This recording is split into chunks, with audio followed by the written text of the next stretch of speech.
Right, so the continuation of the testing of the TEMU rather cheap magnetic embroidery hoops.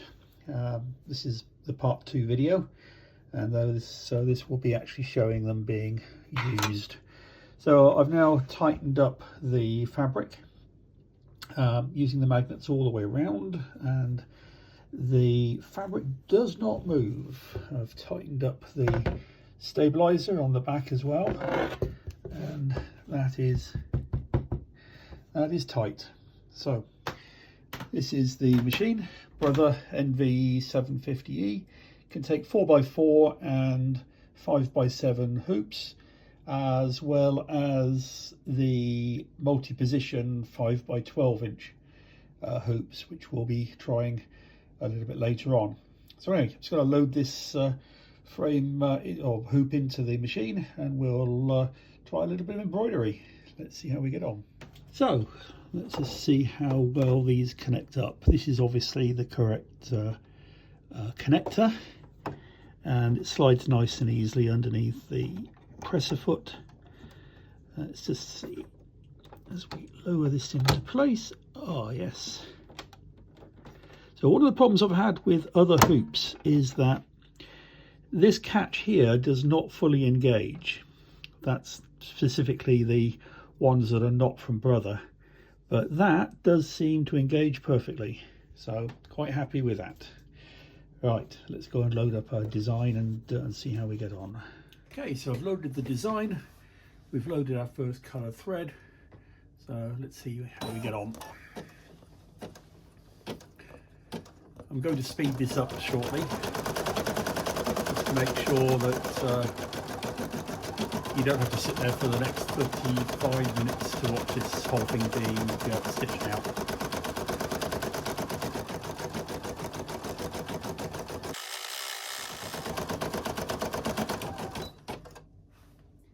Just going to pause that because that first thread has not pulled through underneath, so just to stop it from getting caught up in subsequent stitching, I'm just going to snip it off, and we can start again.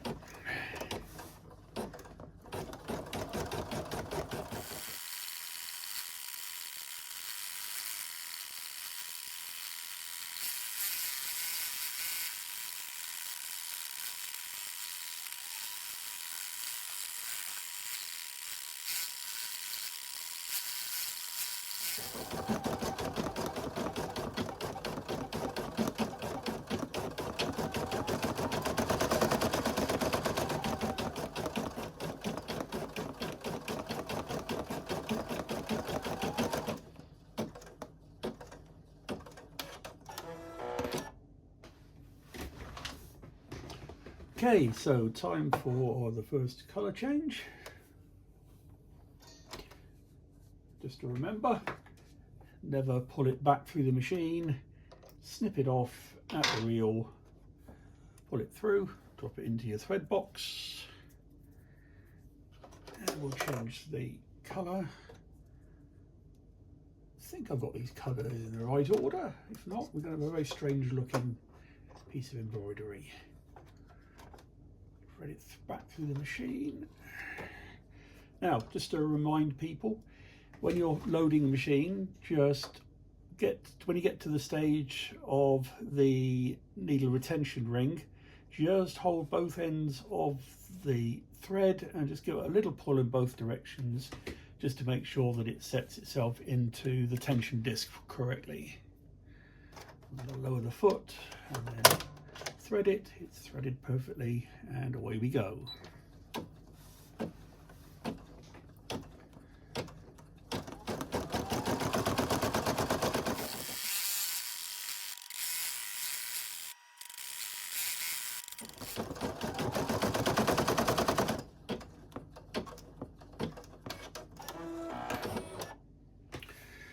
Just at this point, we're just going to change colours again, and I don't know what everybody else does, but they knock the camera, don't they? Anyway, I like to remove these jump threads. My machine unfortunately does not automatically cut jump threads.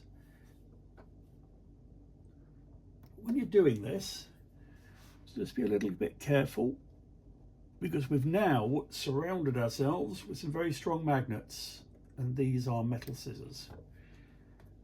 Anyway, let's have a look what our next colour is going to be, which is another green by the looks of it.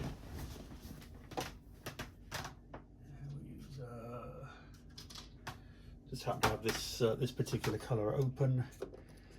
Just out of interest, these are Bro Thread threads, and they came from Amazon, pack of 63 different colours, relatively cheap, and I have not had a problem with any of them, with the exception of black. Now, black thread does tend to be a little weaker because of the amount of dyeing that the thread needs, but I pulled off a couple of yards of off the reel, and since then it's been perfectly okay. Right, let's carry on.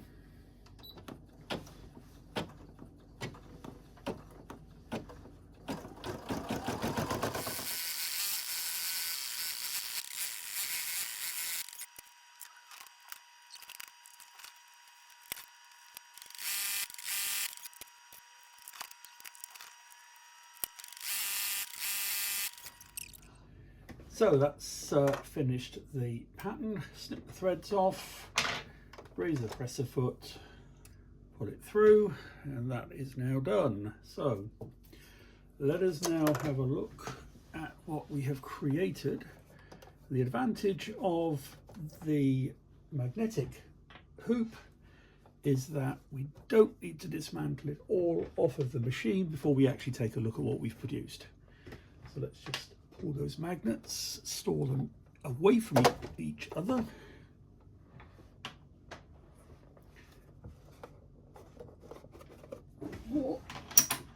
Yeah, I stored them away from each other, which he didn't do. Right. They slide off quite easily, actually. And the last one. Right. Let's now have a look at what it is. Okay, the back has stitched perfectly. The front, apart from a couple of jump threads I just need to take off, and the registration of each of the threads looks to be absolutely perfect. I don't think that moved at all during the stitch out.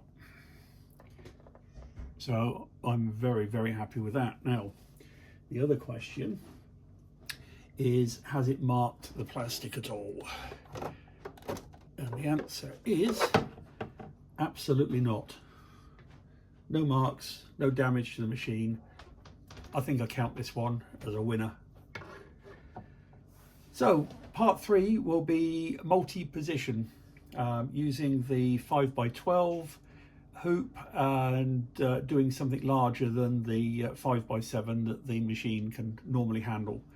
I wasn't able to get a 5x7 magnetic hoop in the from the same company, so I'm going to use the 5x12 in lieu of it. So catch you all on part 3.